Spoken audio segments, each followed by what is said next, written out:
Hello, I'm John Cirucci, a foundation trustee and co-chair of the AIChE Global Societal Initiatives Committee.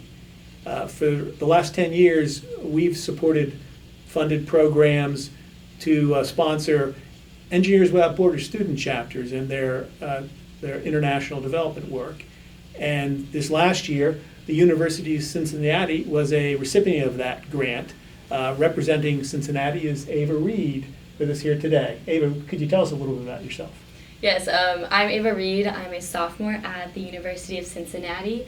I am currently our secretary for our AIChE Student Chapter at Cincinnati.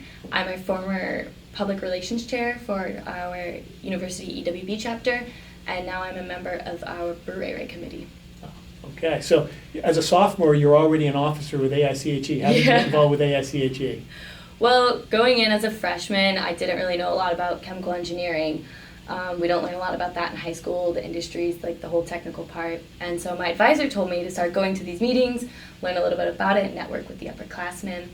And so I ended up going. I started volunteering with them, going to socials, to conferences like this.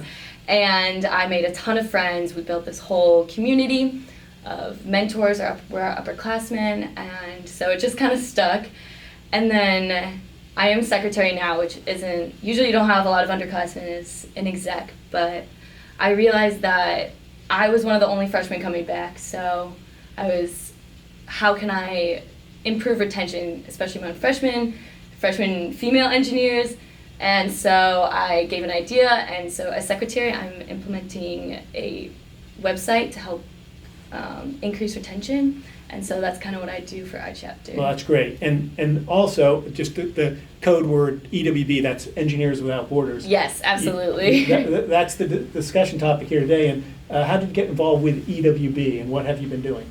I got involved with EWB because I knew that I wanted to take my engineering a little bit further than just school.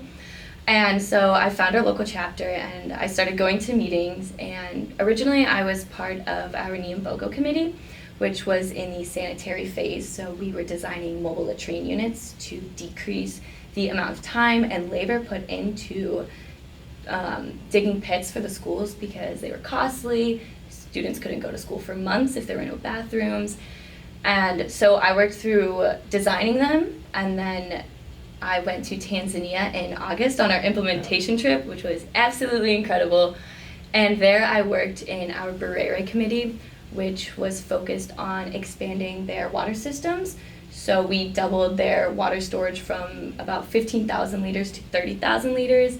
And we also increased the range of people who had access to clean water. A little bit about our communities.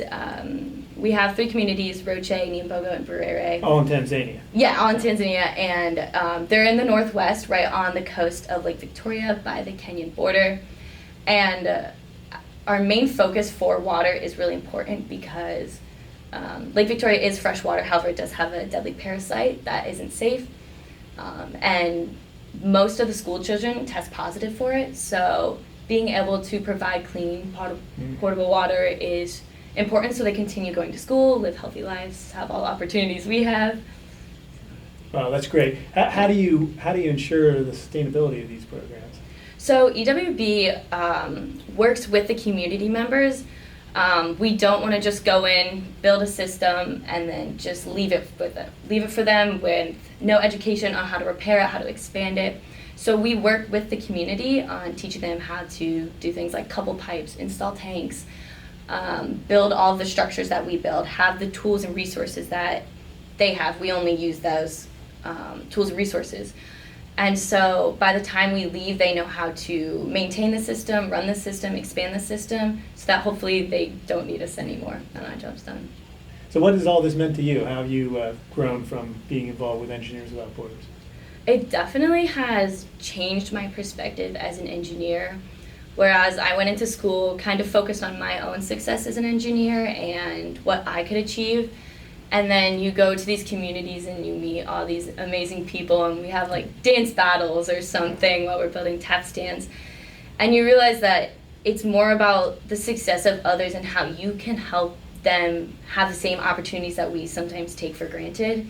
And that's kind of where I'm starting to take my focus in engineering and continue with EWB, whether it be the university chapter or the professional chapter when I'm older. Wow, that's a great story. Thank you so much for your work Yeah. that you're doing there, and thanks for talking with us today. Absolutely.